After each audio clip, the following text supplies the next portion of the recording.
Photographic technology has changed a lot in the last century. Digital photography became cheap and convenient because of the CCD, the charge-coupled device inside this camera. In the past, we just place a piece of film here behind the lens. But now we have a purely electronic imager to do all the work. Let me show you. Here it is, just a shiny slab, yet its details are fascinating. This CCD captures the image and then transfers it to the camera's memory system to record it as electronic data. When exposed to light, different sections of the CCD build up charge proportional to the light's intensity. We can then measure that charge and know precisely how bright that section of the image should be.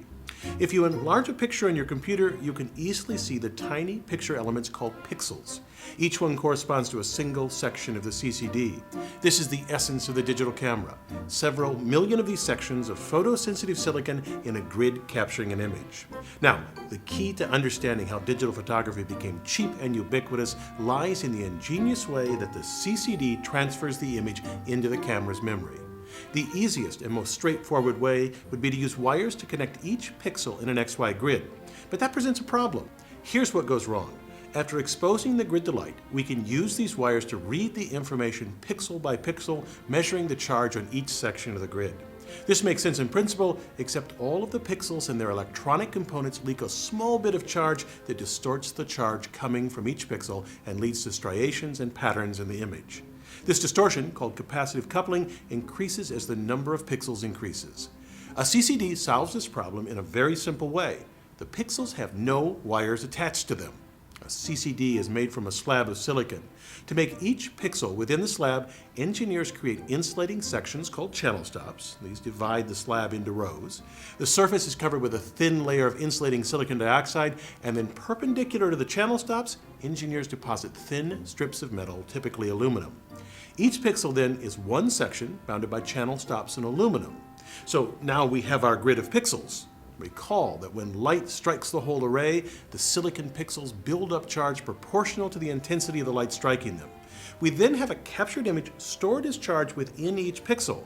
The great innovation of the CCD was how it moved the image from the silicon array to the camera's memory system without using external wires that would distort the image. The CCD shifts the charges from row to row without wires until they reach the bottom when a readout register transfers the charge to the camera's memory with very little distortion. The camera then counts the charges and constructs the image using that data. Now, one last important question. How do we get color? A CCD only detects total light intensity, which is useful for producing a black and white image. But for a color photograph, we need to separate the entering light into red, green, and blue. The most obvious solution is to filter the light into those three colors using three separate CCDs to capture red, blue, and green information and combine them into a full color image.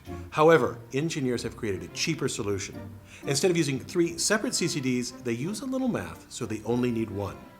In this consumer camera, they cover that single CCD with a filter with red, green, and blue pixel size sections. This creates an image coming out of the CCD that's a mosaic of these three colors. The camera applies an algorithm to estimate the correct colors for each pixel.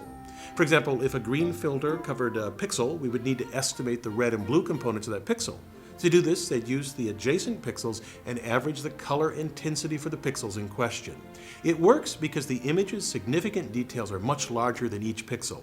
This sounds implausible, but you've seen the results yourself. I'm Bill Hammack, the Engineer Guy.